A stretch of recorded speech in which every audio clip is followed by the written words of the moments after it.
I got information to share from a private investigator who is anonymous.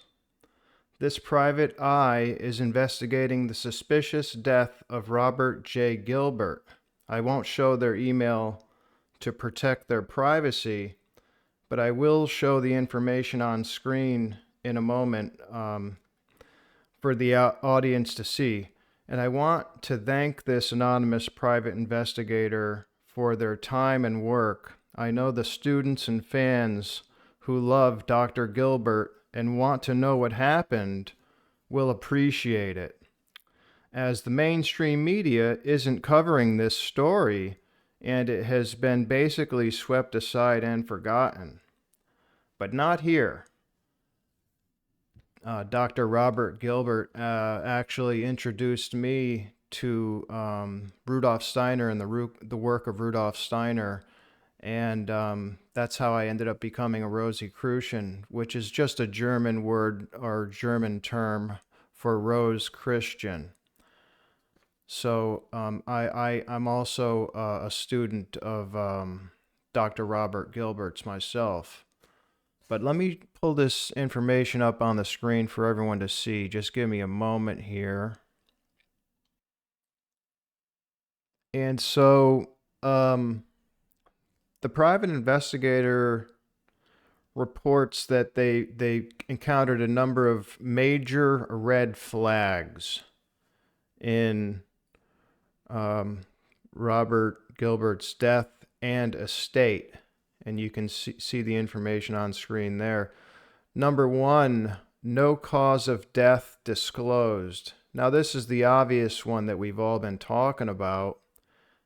Number one red flag. Vesica Institute only stated that he passed peacefully, but never revealed how he died. No medical records, autopsy, or official statement from family or authorities. This is coming from the private investigator. Second red flag, immediate cremation with no autopsy. I mean, my goodness, if that's not a red flag, I don't know what is. The crematorium confirmed that there was no funeral, no memorial service, and no cause of death provided. The bank obituary was specifically requested by the person who arranged the cremation. Cremation eliminates all toxology evidence, meaning any drugging, poisoning, or overdose would never be detected. Oh boy, that gets right into some of my concerns that I already had. Third red flag, Jennifer Barnes benefits directly from his death. Ooh, that was one that I already noticed myself. It didn't even take, I think this was an obvious one, folks. And here's what he says, or here's what the private investigator says. She immediately took over the Vesica Institute after his passing. I noticed that as well. She is now listed as the director. She was the only person publicly stating how he died, controlling the narrative. I noticed this as well myself, and I'll comment in a moment. Let me just read his third bullet point here. She has refused to answer any inquiries from concerned people reaching out to Vesica. Now, this I can speak to myself because I have repeatedly reached out to Vesica, and they just remain tight-lipped. They won't say anything at all. Now, I'm also a student of Dr. Karim, and we'll talk about Dr. Karim in a moment. His fourth red flag, I apologize. The fourth red flag is suspicious timing of property transfer to a trust.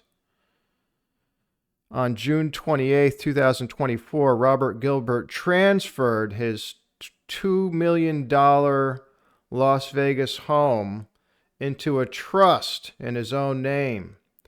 On February 20, 2025, he dies under mysterious circumstances. Yes, that's correct. It was on February 10th, according to Jennifer Barnes. On July 1st, 2024, a new legal document for the trust is recorded months before his death. And the final bullet point under this, number 4 red flag is, who is the successor trustee? If it's Jennifer, she now controls the house without public record updates. So this is very bad. This is very dangerous. And this is exactly the type of stuff that kind of would explain what we're seeing, where we're not getting any information at all. The 5th red flag, no public records of who controls the trust now. So we can't find out who controls the trust now. There's no public record. The house is still in the trust's name, meaning the trustee has full control, but is keeping it hidden. If Jennifer is the trustee, she can live in the house without changing property records. The sixth red flag is financial secrecy and hidden wealth. Despite his public persona as a spiritual teacher, he lived in a $2 million luxury home in Las Vegas. I can speak to this myself personally in a moment. Let me just finish the last 2 bullet points to red flag 6. Vesica Institute is still making money under his name even after his death. Who is receiving the revenue from Vesica now? And I think the answer to that is probably clearly Jennifer Barnes. Now, I knew that he was making quite a bit of money because I actually confronted Dr. Gilbert about this in the past. As a student, I apologize. As a student, I had to talk with him about how much he charges for his courses. He charges quite a bit of money. That's a different subject, though. But I will say, just to give everybody an idea, if you want to take one of his courses, it was in the ballpark of $300 just for one course. And he had course after course after course after course. There was a bunch of them. He had them regularly, and each course would be full of students, and each student paid, $300, $400. So they were making a good amount of money. And the 7th red flag, no statements from close associates like Ibrahim Karim. And this is another one that I can speak to personally. And let me read the 2 bullet points first. Ibrahim Karim has his biogeometry collaborator has never publicly acknowledged Gilbert's death. And he just did, like a day ago, he finally did a little memorial. And the second bullet point is, why has no one from his professional network made an official statement? Right, exactly. So nobody from the Vesica Institute has even done a video like Dr. Karim just released yesterday. Dr. Karim just yesterday released a memorial video, and the memorial video, it's very short, and it specifically doesn't list the cause of death. So I was a little bit disappointed with Dr. Karim about that. I am still a student of Dr. Karim's. I consider him a teacher. I do have contact with him. I did reach out to him and his family, and they are choosing not to give any information on the death of Dr. Gilbert, which disappoints me. And I've reached out to Ibrahim Karim a couple of times, and my understanding is that they were told by Jennifer Barnes that Dr. Gilbert, before he passed away, supposedly told Jennifer Barnes that he didn't want anyone to know how he would die whenever he died, which sounds totally bizarre and made up, because the only person that this information supposedly is coming from is Jennifer Barnes. Dr. Gilbert never told anyone else that when he died, he didn't want anyone to know how he died. This is only coming from Jennifer Barnes as far as I know. Eighth red flag is his criminal record, unknown details. He had at least one criminal record, but the details are unclear. Was this relevant to his financial dealings or a second life that he may have been living, a second lifestyle that may have been related to the death? Question mark. And then the ninth red flag is the Mexico psychedelic retreat connection. He was scheduled to lead a psychedelic retreat in Mexico, but suddenly withdrew from attending in person. Did he fear something? Was he pressured to step back?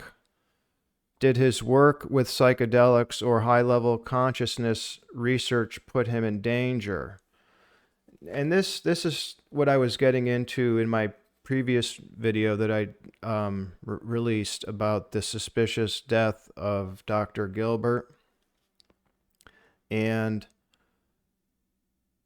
it's other people have been threatened for doing similar research and presenting similar teachings. And a perfect example is Dr. Stephen Greer, who was threatened after he was using advanced meditation techniques to make contact with non-human spiritual beings.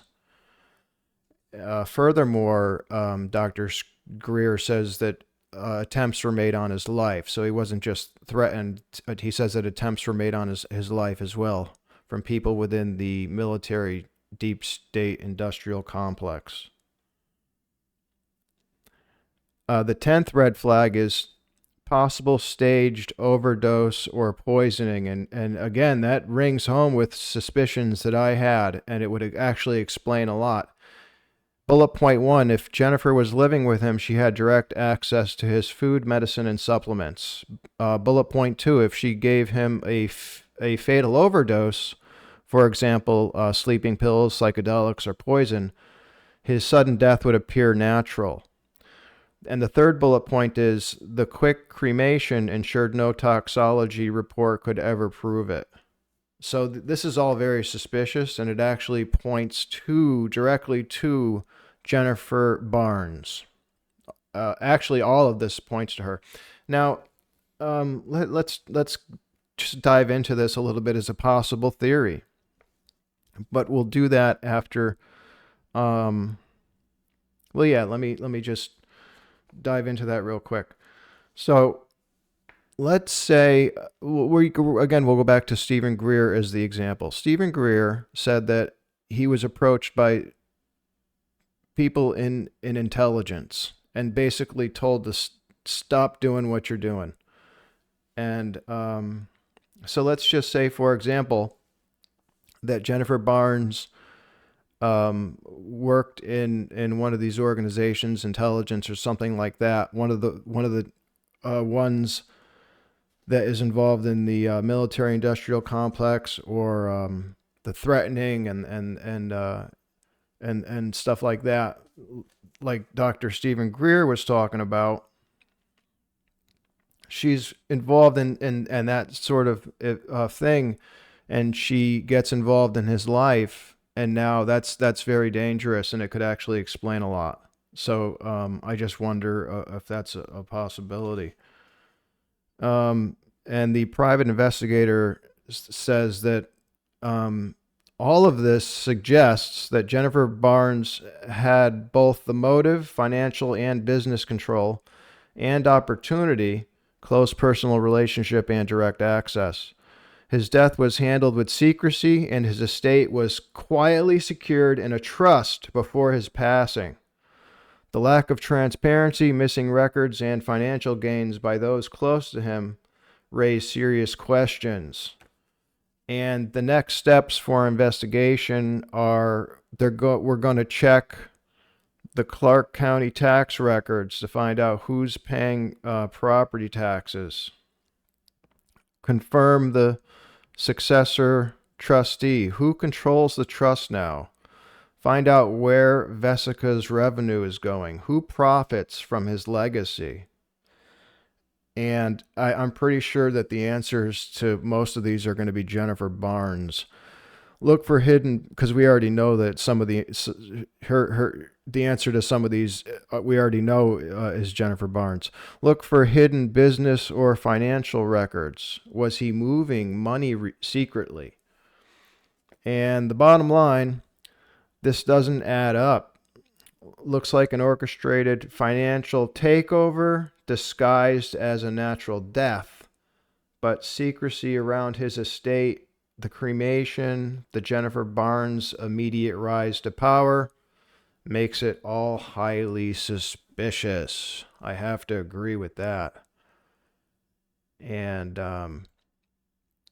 it's very troubling. It is very troubling.